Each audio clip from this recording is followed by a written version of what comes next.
আল্লাহ রাব্বুল আলামিন সূরাতুল বাকারার 275 নম্বর আয়াতে সুদের ভয়াবহতা বর্ণনা করে বুঝালেন, কিয়ামতের দিন এই দুনিয়ার সুদখোরেরা স্বাভাবিক অবস্থায় আমার সামনে দাঁড়াতে পারবে না। নবী করিম সাল্লাল্লাহু আলাইহি সাল্লাম সুদের ভয়াবহতা এমন ভাবে বর্ণনা করলেন, হুজুর বললেন, ওয়ালিদ রিবা 70 জুজআন আদনাহা আইয়ানকিহার রাজুলু উম্মাহ। একটা সুদের মধ্যে 70টা কবিরা গুনার স্তর থাকে। সর্বনিম্ন মানের গুনাহ হচ্ছে নিজের মায়ের সাথে জিনা করা। এই সমাজে কোনো ব্যক্তি যদি ব্যভিচার করে তার সম্মান থাকে না। লোকেরা নাকে মুখে চুনকালি মেখে দিয়ে তাকে এলাকা থেকে বিতাড়িত করে দেয়, এক ঘরে করে দেয়। কিন্তু দুঃখজনক বাস্তবতা, জিনা ব্যভিচারের চাইতেও ভয়ঙ্কর গুনাহ সুদ খাওয়ার গুনাহ। ওই সুদখোরদের এলাকার মধ্যে এত সম্মান থাকে, অনেক জায়গায় দেখা যায় মসজিদ কমিটির সভাপতি সুদখোর হয়ে যায়, মাদ্রাসার সেক্রেটারি সুদখোর হয়ে যায়, ওয়াজ মাহফিলের প্রধান অতিথি সুদখোর, বক্তার নামের উপর দিয়ে তার নামটা দিতে হয়। অনেক জায়গার মধ্যে সুদখোর ঘুষখোর লম্পট বদমাশদের নাম বড় করে বক্তার উপরে না দিলে মাহফিল করতে দেয় না। গাজীপুরে এক মাহফিলে পোস্টার করা হয়েছে, কালিয়াকুর উপজেলাতে। তৎকালীন যুগের কুখ্যাত এক মন্ত্রী ছিল সেখানকার। আমার নাম উপরে দিয়ে তার নাম নিচে দেওয়া হয়েছে। তার সাঙ্গ পাঙ্গ পাতি নেতারা মাহফিল কর্তৃপক্ষের দৌড়ায় এসে ধরছে, হিংস্র হায়নার মতো। মাহফিল কি করতে মনে চায় না আপনাদের? বলে, কেন করতে মনে চায় না? পোস্টার করেছি, লিফলেট করেছি, ব্যানার করেছি, মাহফিল করতে মনে চাবে না কেন? মাহফিল যদি করতে মনে চায়, নেতার নাম নিচে কেন? নেতার নাম উপরে উঠাইতে হবে। কয় পোস্টার তো হয়ে গেছে, কয় পোস্টার চেঞ্জ করেন। এটা আমার সাথে হয়েছে, আমার মাহফিল হয়েছে। পোস্টার চেঞ্জ করে নতুন করে পোস্টার ছাপিয়ে নামের উপর দিয়ে বড় করে নাম দিতে হয়েছে, তা না হলে মাহফিল করতে দিবে না। মাহফিলের প্রধান অতিথি হতে মনে চায়, কিন্তু নামাজ পড়তে মনে চায় না। কথা বলে না। মাহফিলের প্রধান অতিথি হতে মনে চায়, কিন্তু সুদ বন্ধ করতে মনে চায় না। আপনারা এই ব্যাপারে সচেতন থাকবেন। আলহামদুলিল্লাহ, আজকে এই মাহফিলের পোস্টার সুন্দর হয়েছে। কোন প্রকারের সুদখোর ঘুষখোরের নাম বক্তার নামের উপরে নাই। জোরে কোন আলহামদুলিল্লাহ। সবে মাত্র তাফসীর শুরু করলেন, তো অনেক কিছু সামনে দেখবেন, কিন্তু আপনাদের এগুলো মোকাবেলা করতে হবে, শক্ত হাতে মোকাবেলা করতে হবে। তা না হলে এই পৃথিবীর একটা নিজাম আছে, মানুষ শক্তের ভক্ত নরমের জম। যদি আপনাদের মধ্যে দুর্বলতা দেখে তাহলে ঘাড়ে বসে বলবে, আর যদি আপনারা মোকাবেলা করতে জানেন তাহলে আপনাদের সামনে এসে কথা বলবে না। এই জন্য আপনারা তাফসীর মাহফিলে এটা রেওয়াজ চালু করে ফেলবেন। তাফসীর মাহফিলের প্রধান অতিথি চিফ গেস্ট হচ্ছে আলোচক বক্তা।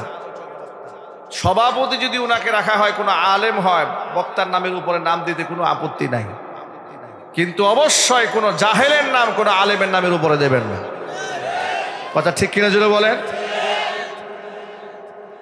নারায়ণগঞ্জ এলাকার এক মাহফিল, ওখানেও এক কুখ্যাত এমপি ছিল। ওনার নাম মোটা করে উপরে না দিলে এলাকার মাহফিল করতে দেয় নাই।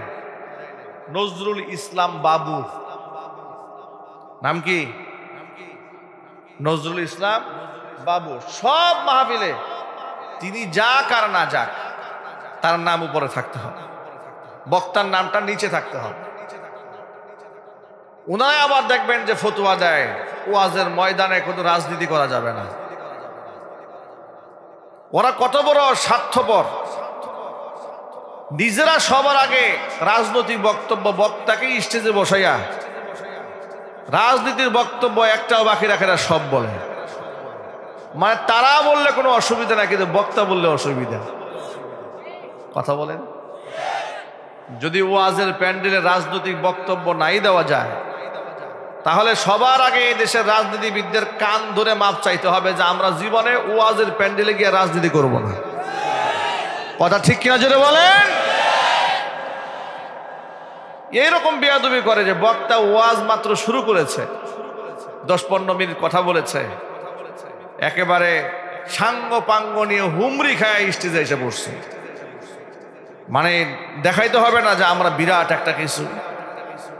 এরপরে স্টেজে আসার পরেই বক্তার কানে মুখে বলা শুরু করে, হুজুর প্রধান অতিথি আসছে, খুব ব্যস্ত মানুষ, অনেক ব্যস্ত, এত ব্যস্ত স্টেজ থেকে নেমে বিড়ি একটা টানবে। উনি স্টেজে উঠার আগে গাঁজা একটু টাইনে আসছে। বেশিরভাগ ক্ষেত্রে এরকম অসৎ লোক নেতা, কথা বলেন ঠিক কিনা। উনি খুব ব্যস্ত, বয়ানটা একটু বন্ধ করে স্যারকে একটু সময় দেন।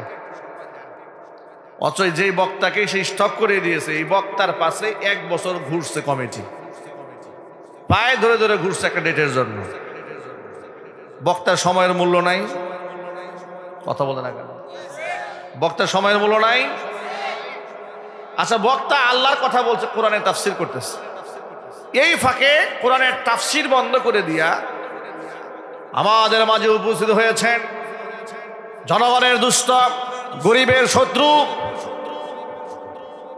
ঠিক কিনা বলেন, বিশিষ্ট ওয়াদা খেলাফকারী, বিশিষ্ট বেনামাজি, বিশিষ্ট মিথ্যাবাদী, বিশিষ্ট দাড়ি কামাইনাওয়ালা, ঠিক না? ঠিক বলেন। উনি এসে হাজির হয়ে গেছে। এরপরে উনি দাঁড়িয়ে বক্তব্য শুরু করলেন। প্রথমে কাশি একটা দিলেন, সালাম দিলেন। সালামের ঢংটা কেমন? আসসালামু আলাইকুম ইয়া রাহমাতুল্লাহ। কত জায়গায় যে রঙের সালাম শুনলাম, শুধু স্টেজ থেকে বলি না কিছু, মানুষের মুখের সামনে লজ্জা দেওয়া ঠিক না। আসসালামু আলাইকুম ইয়া রাহমাতুল্লাহ। আরে বাবা, আপনি অন্ততপক্ষে মুসলমানের সন্তান, সালামটা দিতে শেখেন আগে, নেতাগিরি একটু পরে করেন, ঠিক কিনা বলেন।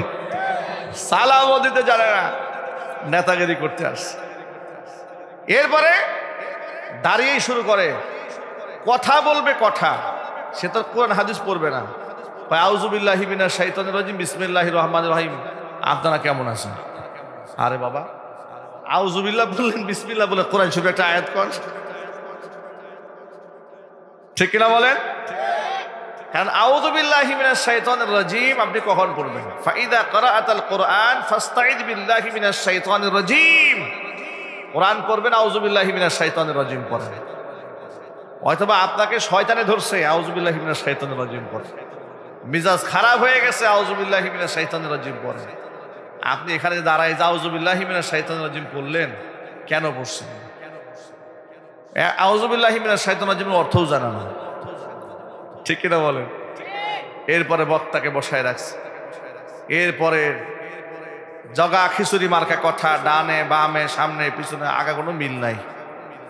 মাঝে মাঝে দু একটা হাদিসও বলার চেষ্টা করে, বুঝুক আর না বুঝুক, পারুক আর না পারুক, চেষ্টা করে। এরপরে আমাদের মাঝে আরো মুখে আসছেন, আমাদের মাঝে আরো তো মুখে আসছেন। দলের পরিচয় দিতে দিতে বেচারা বক্তাকে ক্লান্ত বানাই ফেলছে। বক্তা যে এতক্ষণ কোন সাবজেক্টে ওয়াজ করছে বক্তা নিজেরই মনে নাই। এরপরে যেমন হুমরি খায়া পড়ছিল পঙ্গপালের মতো, আবার গরু ছাগলের বহল নিয়ে নামা শুরু করল। সব নেমে গেছে, একটা ওয়াজ শুনতে আসে নাই। ওয়াজের প্যান্ডেলে যেগুলো ওয়াজ শুনতে আসে না, এগুলো তো জাতীয় বিয়াদব, ঠিক কিনা বলেন। নাম দিতে হয় উপরে, তা না হলে ওনাদের প্রেস্টিজ ইস্যু হয়ে দাঁড়ায়। ওনারা এবার ফতুয়াবাজি করেন, হুজুররা ধর্ম ব্যবসা করে। হুজুররা ধর্ম ব্যবসা করে না। ধর্মের জন্য যারা জীবন দেয় তারা ধর্ম ব্যবসায়ী নয়, তারা ধার্মিক। ধর্মের জন্য যারা জেল খাটে, জরিমানা দেয়, ফাঁসির মঞ্চে উঠে, ওরা ধর্ম ব্যবসায়ী নয়। এরা ধর্মকে ব্যবহার করে না, ধর্ম ব্যবসায়ী তো তারা সারা বছর নামাজ নাই, রোজা নাই, হজ নাই, জাকাত নাই, ইলেকশন আসলে মাথায় টুপি। এরাই হচ্ছে আসল ধর্ম ব্যবসায়ী, ভণ্ড। কথা বলতে হবে, ঠিক কিনা বলেন? এগুলো হলো ধর্ম ব্যবসায়ী। ওয়াজের প্যান্ডেলে বক্তাকে বসাইয়া দেধার সে ছাগলের মতো রাজনৈতিক বক্তব্য দিয়েই যায়, এরাই হচ্ছে আসল ধর্ম ব্যবসায়ী। ভাইরা আমার, যে কথা বলতে চেয়েছিলাম সেটা হলো, কত রেকর্ড হচ্ছে বক্তার উপরে মোটা করে নাম না দিলে অনেকে ওয়াজ করতে দেয় না, আছে না নাই? নারায়ণগঞ্জের এক মাহফিলে গেলাম, মোটা করে একজনের নাম দিয়েছে স্টেজে। আমার বয়ানের আগে উনি খুব চমৎকার ভাষণ দিলেন, মাদক বিরোধী দারুণ কথা বলছেন, এত সুন্দর কথা বলেছেন এক ব্যক্তি। আমি মনে মনে ভাবলাম যে লোকটা এত বড় আল্লাহর ওলি। আমি মন থেকে খুব দোয়া করলাম যে আল্লাহ, এরকম লোক যদি সংসদে যাইতো তাহলে দেশটা কত ভালো হয়ে যেত। আমাদের দেশে মাদক নিয়ন্ত্রণ আইন আছে, অথচ উচিত ছিল মাদক নিষিদ্ধের আইন, ঠিক না ভাই? মাদক নিষিদ্ধ হওয়া দরকার না নিয়ন্ত্রণ হওয়া দরকার? নিষিদ্ধ হওয়া দরকার। কিন্তু বাংলাদেশে কি মাদক নিষিদ্ধ আছে? না, নিষিদ্ধ আছে হোটেল সালাদিয়াতে, 5 স্টারে কোনো অসুবিধা নেই, ওখানে আলাদা মদের বাড়ি আছে। এই জন্য আমি মন থেকে তার জন্য দোয়া করলাম। দোয়া করার পরে মাহফিলে বয়ান শেষ, নামার সময় স্টেজ থেকেই মাহফিলা কর্তৃপক্ষ আমাকে স্টেজ কর্নারে টেনে নিয়ে জিজ্ঞেস করলো, হুজুর যার জন্য এতগুলা দোয়া করলেন ওনারা চেনেন নাকি? আমি বললাম না, আমি কিভাবে চিনবো, দূরের মেহমান। উনি কিন্তু এই এলাকার মাদকের ডিলার। আমি বললাম যে এটা কোনো কথা হইল? উনি মাদকের ডিলার, এত সুন্দর মাদক বিরোধী বয়ান দিল। বলে জি হুজুর, উনি গিরগিরি টাইপের রাজনীতিবিদ। গিরগিটি যে পাত্রে যায় সেই পাত্রের রূপ ধারণ করে, একেবারে গিরগিটির মতো। উনি বুঝে ফেলছে যে আপনার সামনে কি কথা বললে আপনাকে সে কনভিন্স করতে পারবে, ম্যানেজ করতে পারবে, আপনার দিল জয় করতে পারবে, সেই কথাই বলেছে উনি। কিন্তু এখান থেকে নেমেই মাদকের চালানের টাকাটা গিয়ে গ্রহণ করবে সবার আগে। নাউজুবিল্লাহ পড়েন। জিজ্ঞেস করলাম, তাহলে এরকম লোক মাহফিলে দাওয়াত দিলেন কেন? তারা আমাকে সাফ জানিয়ে দিল, উনাকে দাওয়াত না দিলে ওয়াজ বন্ধ। নাউজুবিল্লাহ পড়েন। আমি এ কথাটা কেন বললাম শোনেন, যে সুদ খাওয়া মানে হচ্ছে নিজের মায়ের সাথে জিনা করা। কেউ যদি এই কাজ দুনিয়াতে জিনা ব্যভিচার করে, সমাজে তার কোনো সম্মান থাকে না। অথচ সুদ খাইলে তার সম্মানের কোনো অভাব নাই। মসজিদের সভাপতি, মসজিদের কেশিয়ার, বেশিরভাগ ক্ষেত্রে সুদখোর। যদিও সুনামগঞ্জে এরকম নাই। বেনামাজিগুলা মসজিদ কমিটির সভাপতি, সেক্রেটারি, কোষাধ্যক্ষ, সদস্য হয়ে বসে আছে। বেনামাজি মসজিদে 5 ওয়াক্ত আসে না, মনে চাইলে জুমার নামাজে আসে, আর মন চাইলে খুব কষ্ট করে ঈদের নামাজে যায়। জুমাতেও আসতে মনে চায় না, বউ ধাক্কায় পাঠাইছে। তুমি কি কাফির হইবে নাকি? সব মসজিদে গেছে, তুমি বসে রয়েছো। বউ এক ধাক্কা খাইয়া বেচারা মসজিদে গেছে। এইরকম অবস্থা বাংলাদেশে। কথা ঠিক নেবে? ঠিক। সিনেমার এক নায়ক কয়েকদিন আগে আলেমদেরকে খুব খারাপ ভাষায় একটা গালি দিয়েছে। গালি দেওয়ার পরে কিছু কিছু আলেমরা তার প্রতিবাদ জানিয়েছে। কেউ কেউ তাকে ইসলামের দুশ্মন বলেছে, কেউ নাস্তিক বলেছে, কেউ বেঈমান বলেছে। সহ্য করতে না পেরে সে সংবাদ মাধ্যমে একটা ইন্টারভিউ দিয়ে বলেছে যে দেখেন, অনেকে তো আমাকে নাস্তিক বলতেছেন, ইসলাম বিদ্বেষী বলতেছেন। আমি কিন্তু ইসলাম বিদ্বেষী লোক নই, আমি কিন্তু একটা মসজিদ কমিটির সভাপতি। আলেমদেরকে যে গালি দিয়েছে আমি এত অবাক হই নাই। যখন শুনলাম সে একটা মসজিদ কমিটির সভাপতি, আমার কাছে মনে হলো আসমান ভেঙে আমার মাথায় পড়ছে। মসজিদ কমিটির সভাপতি হয়, কিয়ামতে এর থেকে বড় আলামত আর কি আছে? কথা ঠিক না? ঠিক জুড়ে বলেন। বেনামাজি, সুদখোর, ঘুষখোরেরা কি করে? আল্লাহর ঘরের নেতৃত্বে আসি। সূরা তাওবার মধ্যে যেখানে আল্লাহ পাক স্পষ্ট জানিয়ে দিয়েছেন, আল্লাহর ঘরের নেতৃত্বে আসতে গেলে কয়েকটা গুণ লাগতে হবে। সেই গুণের মধ্যে আল্লাহ পাকের বর্ণনা শুনেন। আল্লাহ কি বলছেন? আল্লাহ বলেন, ইন্নামা ইয়া'মুরু মাসাজিদাল্লাহি মান আমানা বিল্লাহি ওয়াল ইয়াউমিল আখির ওয়া আকামাস সালাতা وآتى الزكاة ولم يخش إلا الله فعسى أولئك أن يكونوا من المهتدين। আমি আল্লাহর ঘরের মসজিদ সমূহ নেতৃত্ব দিবে তারা যাদের মধ্যে এই গুণগুলো আছে। এক নাম্বার, মান আমানা বিল্লাহি, যারা আমি আল্লাহর উপর ঈমান আনে, ওয়াল ইয়াউমিল আখির, আখিরাতের উপর ঈমান আনে। 3 নাম্বার, ওয়া আকামাস সালাতা, যে ব্যক্তি নিজে নামাজ কায়েম করে, ওয়া আতাজ যাকাতা, যাকাত আদায় করে। 5 নাম্বার, ওয়ালাম ইয়াখশা ইল্লাল্লাহ, আমি আল্লাহ ছাড়া আর কাউকে ভয় করে চলে না। আল্লাহ পাক বলেন, এই 5টা গুণ যার মধ্যে থাকবি সেই ব্যক্তি আমার ঘর মসজিদের নেতৃত্ব দেওয়ার যোগ্যতা রাখে। জোরে জোরে বলেন সুবহানাল্লাহ।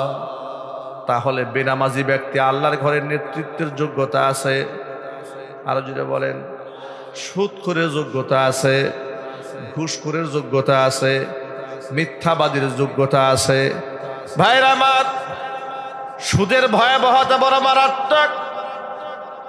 আল্লাহর নবী রাহমাতুল লিল আলামিন ব্যক্তিগত আক্রমণে কোনদিন কারো উপর লানত দেন নাই, বদদুয়া দেন নাই। তায়েফের ময়দানে তায়েফবাসী পাগল বলে, উন্মাদ বলে, মাজনুন বলে নবীজি সাল্লাল্লাহু আলাইহি ওয়াসাল্লামের গায়ে কঙ্কর নিক্ষেপ করেছে। একটি জায়গা নয়, দুটি জায়গা নয়, তিনটি জায়গায় 3বার আল্লাহর হাবিব বেহুশ হয়ে পড়ে গিয়েছিলেন। যায়েদ বিন হারিসা রাদিয়াল্লাহু তাআলা আনহু, নবীজি সাল্লাল্লাহু আলাইহি ওয়াসাল্লামের পালক পুত্র, হুজুরের দেহের উপর শুয়ে গিয়েছিলেন। তায়েফবাসীকে ডেকে ডেকে বলেছিলেন, তায়েফবাসী, মারতে যদি মনে চায়, আঘাত যদি করতে মনে চায়, একটা মানুষের উপর তোমরা কত আঘাত করতে পারো? যদি আঘাত করতে মনে চায় তো আমার গায়ে আঘাত করো। এরপর আল্লাহ রাসূল গায়ে তোমরা আর একটি আঘাত দিও না। যায়েদ বিন হারিসার কথা তারা রাখেনি। যায়েদ বিন হারিসাকে নবীজি সাল্লাল্লাহু আলাইহি ওয়াসাল্লামের দেহের উপর থেকে টেনে সরাই দিয়েছে। হুজুর গায়ে এতবার তারা আঘাত করেছি, রক্তাক্ত হয়ে তিনটি জায়গার মধ্যে নবীজি বেহুশ হয়ে গিয়েছিলেন। যখন হুশে ফিরে আসলেন, ফেরেশতা এসে হুজুরকে বললেন, ও নবীজি, পারমিশন যদি দেন, যারা আপনার সাথে এমন গুস্তাখি, এমন বেয়াদবি করেছে, 2 পাশ থেকে পাহাড়ের চাপ দিয়ে এদেরকে চিরতরে ধ্বংস বানায় দেই। আল্লাহর নবী জবাবে বলেছেন, শোনো, আমি আমার উম্মতের জন্য গজব স্বরূপ নাজিল হইনি, আল্লাহ রাব্বুল আলামিন রহমত স্বরূপ আমাকে পাঠিয়ে দিয়েছেন। জোরে বলেন সুবহানাল্লাহ। ব্যক্তিগত এত বড় আক্রমণের শিকার হওয়ার পরে যিনি উম্মাকে বদদুয়া করেন নাই, তিনি 4 শ্রেণীর মানুষের উপর লানত দিয়েছেন। কয় শ্রেণী? জোরে বলেন। সুদের সাথে সংশ্লিষ্ট 4টা শ্রেণীকে আল্লাহর নবী অভিশাপ দিয়েছেন। লাআনা রাসূলুল্লাহ সাল্লাল্লাহু আলাইহি ওয়াসাল্লাম আকিলার রিবা ওয়া মুকিলাহু ওয়া কাতিবাহু ওয়া শাহিদাহু। 4 শ্রেণীর মানুষের উপর আল্লাহর নবীজির লানত। 1 নাম্বার, আকিলাহু, যেই ব্যক্তি সুদ খায় তার উপর আল্লাহর নবী লানত দিয়েছেন। 2 নাম্বার, ওয়া মুকিলাহু, যেই ব্যক্তি সুদ দেয় তার উপর আল্লাহ রাসূলের লানত। 3 নাম্বার, ওয়া কাতিবাহু, যেই ব্যক্তি সুদ লিখে তার উপর আল্লাহর নবীজির লানত। 4 নাম্বার, ওয়া শাহিদাহু, যেই ব্যক্তি সুদের সাক্ষী হয় তার উপর আল্লাহর নবীজির লানত। জোরে কর নাউযুবিল্লাহ। আল্লাহর হাবিব আর একটা হাদিসের মধ্যে বলেছেন, দিরহামু রিবা ইয়াকুলুহুর রাজুলু ওয়া হুয়া ইয়ালামু আশাদ্দু মিন সিত্তাতি ওয়া সালাসিনা জানিয়াতান। জেনে শুনে কেউ যদি 1 দিরহাম পরিমাণ সুদ খায়, 36 বার জিনা করলে যে গুনাহ হয়, একবার জেনে শুনে 1 দিরহাম সুদ খাইলে 36 বারের জিনা করার চাইতে ভয়াবহ গুনাহ আমলনামায় লিখিত হয়ে যায়। অথচ এই সুদটাকে সমাজে কিছুই মনে করা হয় না, স্বাভাবিক লেনদেনে পরিণত হয়েছে। ঠিক কিনা বলেন? নবী করিম সাল্লাল্লাহু আলাইহি সাল্লামকে আল্লাহ পাক জান্নাত এবং জাহান্নাম দুটোই দেখিয়েছেন। আল্লাহু আকবার। হুজুর বলেন, আমি দেখতেছিলাম রক্ত সাগরের মধ্যে বেশ কিছু মানুষ হাবুডুবু খাচ্ছে, রক্তের সমুদ্রে। মানুষগুলা বহু কষ্ট করে তীরে আসার যখন চেষ্টা করে, ফেরেশতারা এত জোরে আঘাত করে, আবার সে সমুদ্রের মাঝখানে চলে যায়, আবারও সে হাবুডুবু খেয়ে থাকে। এমন ভয়াবহ বিভৎস দেখার পরে আমি জিজ্ঞেস করলাম জিব্রাইলকে, জিব্রাইল এরা কারা? জিব্রাইল আমাকে জবাব দেয়া বলছেন, নবীজি এরা আপনার উম্মতের ওই সমস্ত মানুষগুলো যারা দুনিয়ার মধ্যে সুদ খেয়েছে। নাউযুবিল্লাহি মিন যালিক। আল্লাহ আমাদের সকলকে হেফাজত করুন। জোরে কোন আমিন। হালাল রুজি রোজগার করেন, এর মধ্যে বারাকা আছে। হয়তো এত বিলাসী জীবন যাপন করা যাবে না, কিন্তু এর মধ্যে সুখ আছে। মনে রাখবেন, হারামে আরাম নাই, হালালের সুখ আছে, সমৃদ্ধি আছে, আত্মার তৃপ্তি আছে। কোরআন মাজিদ আল্লাহ রাব্বুল আলামিন বলে দিয়েছেন যে আমার কোরআনে বর্ণিত বিধানগুলো থেকে যদি কেউ মুখ ফিরায় নেয়, তাহলে দুনিয়ার জীবনটাতে আমি তাকে সুখী রাখবো না। দুনিয়ার জীবনে তার সব কিছু থাকার পরেও তাকে গোটা জিন্দেগিটাকে আমি সংকীর্ণ বানায় দেব। আর যদি কেউ ইমানের সাথে, বিশ্বাসের সাথে ভালো কাজ করে, তাহলে মূল পুরস্কার তো আল্লাহ পাক দেবেন বান্দাবান্দিকে আখিরাতে। দুনিয়াতেই একটা নগদ পুরস্কার দেবেন। নগদ পুরস্কারটা হচ্ছে হায়াতে তাইয়্যিবা। আল্লাহ পাক তাকে উত্তম একটা জিন্দেগি উপহার দেবেন। এটা আল্লাহর ওয়াদা। যেমন নাকি সূরা নাহলের মধ্যে 14 নম্বর পারার মধ্যে আল্লাহ বলছেন, মান আমিলা সালিহাম মিন যাকারিন আও উনসা ওয়া হুয়া মুমিন ফালানুহয়িয়ান্নাহু হায়াতান তাইয়্যিবা ওয়া লানাজজিয়ান্নাহুম আজরাহুম বিআহসানি মা কানু ইয়ামালুন।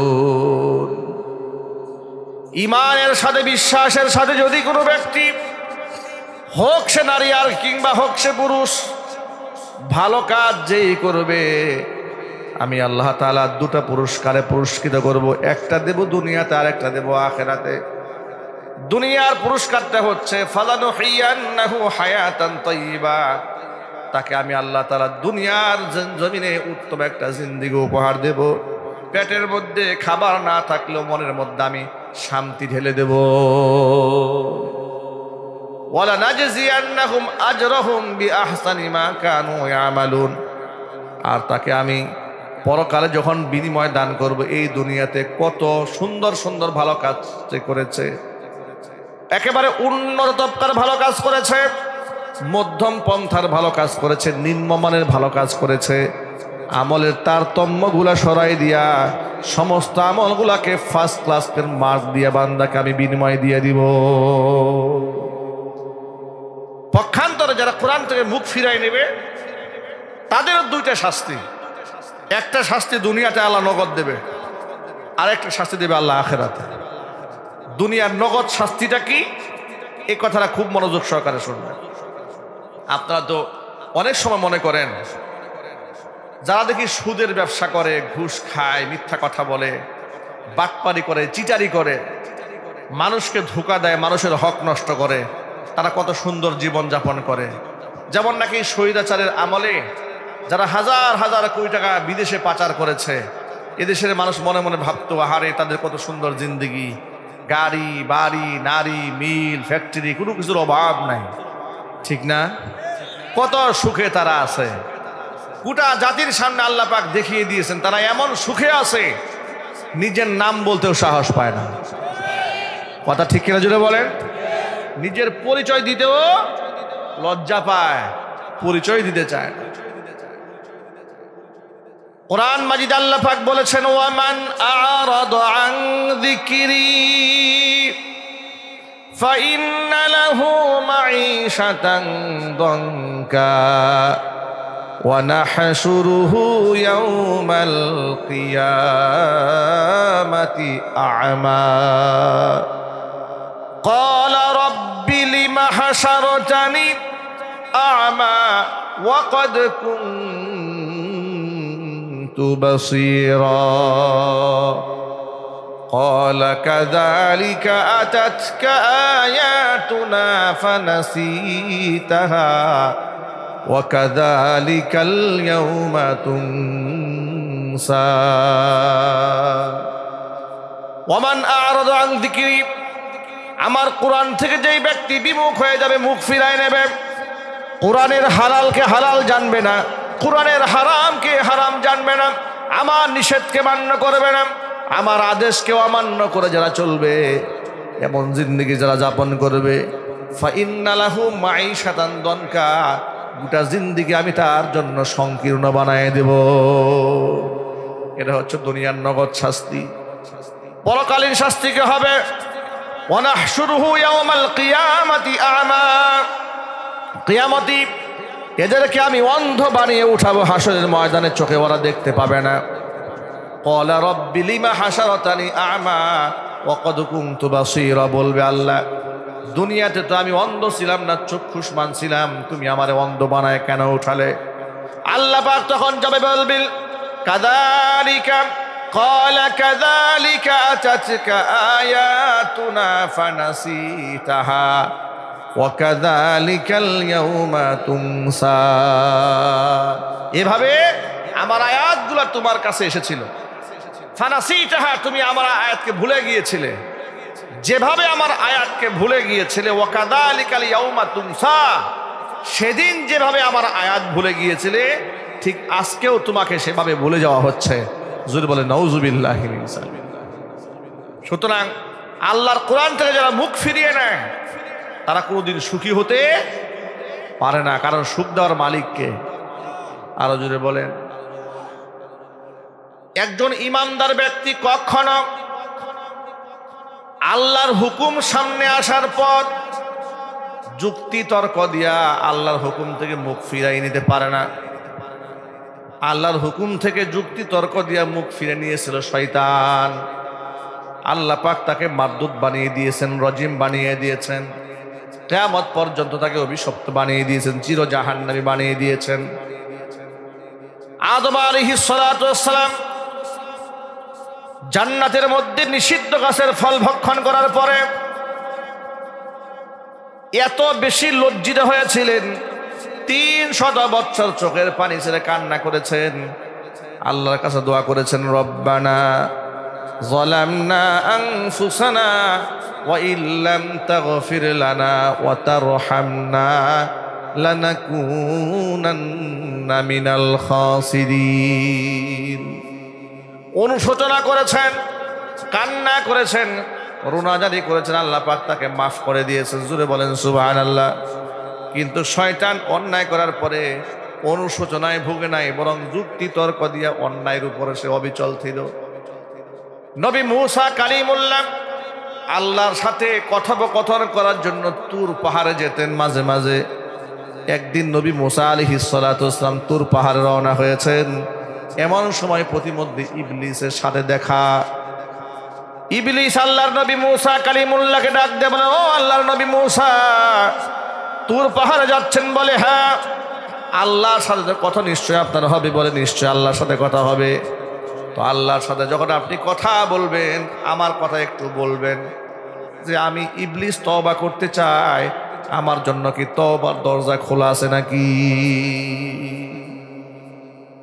কে তওবা করতে চায়? আরো জোরে বলেন। আচ্ছা, এই ভিতরে বক্স বাজে না? কিন্তু আমি তো ভিতরে আওয়াজ পাই না। আপনার মাইক গুলো দিয়েছেন সব বাহিরে, হরন গুলো প্যান্ডেলের ভিতরে দেন না একটা? হ্যাঁ, এই পাশে তো ঘুরাই দেন। বাম পাশে বক্স আছে, হালকা একটু ঘুরাই দেন, আমার কানে আওয়াজ পাই না তো। শয়তান তওবা করতে চায়। কে তওবা করতে চায়? শয়তান। মুসা আলাইহিস সালাতু ওয়াস সালামকে বললেন, মুসা আপনি যখন আল্লাহর সাথে কথা বলবেন তো আমার কথা বলবেন যে আমি তওবা করতে চাই, আমার জন্য কি তওবার দরজা খোলা আছে নাকি? মুসা কালিমুল্লাহ বললেন ঠিক আছে। আল্লাহর সাথে কথা বলতে গেলেন, নিজের প্রয়োজনীয় কথাবার্তা সারার পরে বললেন, রব্বুল আলামিন শয়তানের সাথে দেখা হয়েছিল, শয়তান তওবা করতে চায়।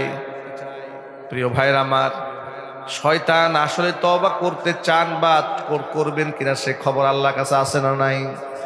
জোরে বলেন। আল্লাহ পাক সব জানেন, সুবহানাল্লাহ বলেন। আল্লাহ পাক বলেন মুসার উপর তওবা করবে না।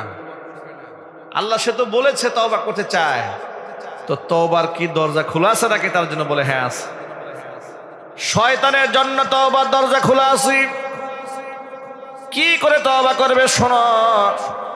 তুমি যাওয়ার সময় তাকে বলে দিও যে আদমকে সিজদা না করার কারণে, সে আমার হুকুম অমান্য করার কারণে আমি তাকে মারদুদ বানিয়ে দিয়েছি, রজিম বানিয়ে দিয়েছি। যেহেতু আদম আর দুনিয়াতে নাই, দুনিয়া থেকে বিদায় হয়ে গেছে, আদমের কবরে গিয়া যদি সিজদা দেয় আর আমার কাছে মাফ চায়, আমি শয়তানকেও মাফ করে দিব। মুসা আলাইহিস সালাতু ওয়াস সালাম তুর পাহাড় থেকে নেমে এলেন। নেমে এসে শয়তানের সাথে দেখা। শয়তান বলে, আল্লাহর নবী মুসা আমার কথা কি মনে আছে তো নাকি? বলে হ্যাঁ নিশ্চয়ই মনে আছে। তা আমার ব্যাপারটা কি আল্লাহর সাথে একটু বলেছিলেন আমি যে তওবা করতে চাই? বলে হ্যাঁ বলেছিলাম। তো আল্লাহ কি বলেছেন? আল্লাহ বলেছেন তোমার জন্য তওবার দরজা খোলা আছে। শয়তান বলে তাহলে কেমনে তওবা করব? তওবা হচ্ছে যে আদমকে সিজদা না করার কারণে তুমি ধ্বংস হয়েছিলে। আল্লাহ বলেছেন আদম তো আর দুনিয়াতে এখন আর নাই, আদমের কবরে গিয়ে তুমি সিজদা দাও, তাহলে তুমি যে আল্লাহর কাছে মাফ চাও আল্লাহ মাফ করে দেবে। শয়তান বলে জীবিত আদম মরে সিজদা দেই নাই, আর মরাটার গিয়ে সিজদা দেব? আমার একটা প্রেস্টিজ আছে না, আমার একটা মান সম্মান আছে না। নাউজুবিল্লাহ পরে। শয়তানের নাকি মান সম্মান আছে। শয়তানের কেমন মান সম্মান দেখেন। কিছুদিন আগে জুলাই আগস্টের গণহত্যাকারী নৌ পরিবহন মন্ত্রী গ্রেফতার হওয়ার পরে আদালতে তোলা হচ্ছে, হাতের মধ্যে হ্যান্ডকাপ পরিয়ে যখন তোলা হলো, বিচারককে ডাক দেয়া বলল, মাননীয় আদালত, আমরা 4-5 বারের এমপি মন্ত্রী, আমাদের হাতের মধ্যে হ্যান্ডকাপ পরালে আমাদের একটা ইজ্জত আছে না? ওই শয়তানের মতো, ঠিক কিনা জুড়ে বলেন? আমার এই নৌ পরিবহন মন্ত্রীর ইজ্জতের কথা শুনে আমার শয়তানের ইজ্জতের কথা মনে হয়েছে। শয়তানও বলছিল যে আমি যে সেজদা দেব আমার একটা ইজ্জত আছে না, ওরও তো একটা ইজ্জত আছে, শয়তানের মতো। আচ্ছা প্রিয় ভাইরা, আপনাদেরকে ছোট্ট একটা কথা বলি, আপনারা কি বিরক্ত হচ্ছেন? এই দেশে যে সমস্ত আলেমদের পায়ে তারা ডান্ডা বেরি পরিয়েছিল, হাতের মধ্যে লোহার হ্যান্ডকাপ পরিয়েছিল, ওই সমস্ত আলেমদের সম্মানকে এই সমস্ত এমপি মন্ত্রীর চাইতে কম? আরো জোরে বলেন। এমপি মন্ত্রীদেরকে সুযোগ পেলে লোকেরা জুতা পিটা করতে চায়, আর আলেমদেরকে সুযোগ পেলে আলেমদের হাত ধরে চুম্বন করতে চায়। কথা বলেন ঠিক কিনা? লোকেরা স্বপ্ন দেখে আলেমদের কপাল ধরে চুমা খাবে, আর লোকেরা স্বপ্ন দেখে সুযোগ পেলে এমপি মন্ত্রীদেরকে জুতা দিয়ে পিটাবে। সব এমপি মন্ত্রী না, এই সমস্ত দুর্নীতিবাজদের মতো। কথা বলেন ঠিক কিনা? যারা মানুষের হক নষ্ট করে, গণহত্যা চালায়, মানুষকে খুন করে, মানুষকে গুম করে, মানুষের অধিকার হরণ করে, যারা পাখির মতো গুলি করে ছাত্র জনতার উপর উপরে গুলি চালিয়ে চিরদিন ক্ষমতায় থাকতে চেয়েছে, যারা ভারতের মোদী সরকারকে খুশি করে হাজার হাজার আলেমকে বিনা অপরাধে কারাগারে বন্দী করে রেখে দিয়েছিল। কথা বলতে হবে ঠিক কিনা?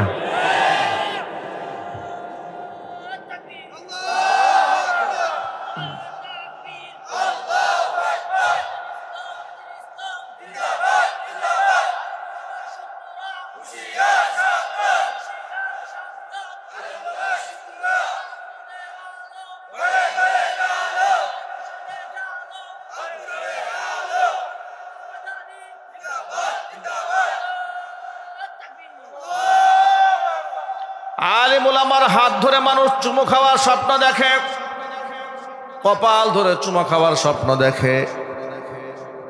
ইমাম আহমদ ইবনে হাম্বল রহমাতুল্লাহি আলাইহি আল্লাহ পাকের বড় একজন ওলি ছিলেন, জগৎ বিখ্যাত একজন মুহাদ্দিস ছিলেন, জগৎ বিখ্যাত একজন ফাকিহি ছিলেন, জগৎ বিখ্যাত একজন মুজতাহিদ ছিলেন। মাসআলা ইস্তিমবাত করে গোটা জাতিকে ঋণী বানিয়ে রেখেছেন। যদি বলেন সুবহানাল্লাহ। প্রসিদ্ধ 4টা মাযহাব আছে, হানাফি মাযহাব, মালিকি মাযহাব, শাফিঈ মাযহাব, হাম্বলি মাযহাব। ওই হাম্বলি মাযহাবের ইমাম হচ্ছে ইমাম আহমদ ইবনে হাম্বল রাহমাতুল্লাহি আলাইহি। কত বড় মুহাদ্দিস, মুসনাদে আহমদ রচনা করেছেন। একটা কিতাবের মধ্যে 50,000 হাদিস জমা করেছেন। জোরে কোন সুবহানাল্লাহ। এত বড় আলেম, অথচ নিরহংকার, ভিতরে কোনো অহংকার নাই, কোনো দেমাগ নাই। সুবহানাল্লাহ বলেন। আমাদের অঞ্চলে তো এমন দেখা যায়, গুগল থেকে সার্চ দিয়া 2টা মাসালা পড়ার পর থেকে লোকে নিজেকে মুফতি মনে করে। চিল্লা 2টা দিয়া মনে করে আমি হলাম এলাকার বড় মুস্তাহিদ, আল্লাহর ওলি, জীবন্ত শাহজালাল। ঠিক কিনা মনে করেন? বাস্তবতা আছে না নাই? আরে বাবা, গাঞ্জাখোররা নিজের আল্লাহর ওলি মনে করে। দুঃখ কারে কই কন্ত দেখি। গাঁজা টানতেছে, আমরা উলিয়া উলিয়ার লোক। নাউজুবিল্লাহ পড়েন। ভাইরা আমার, আহমদ ইবনে হাম্বল রাহমাতুল্লাহি আলাইহি এত বড় আল্লাহর ওলি, সফরে কোথাও বের হয়েছিলেন। শীতের রাত মসজিদে ঢুকে জামাতের সাথে এশার নামাজ আদায় করলেন। তখন তার ফেসবুক ছিল না, ইউটিউব ছিল না, ক্যামেরা ছিল না। আর আল্লাহর ওলিরা ইউটিউব ফেসবুক থাকার পরও নিজেকে আড়াল করেই রাখে। ঠিক কিনা বলেন?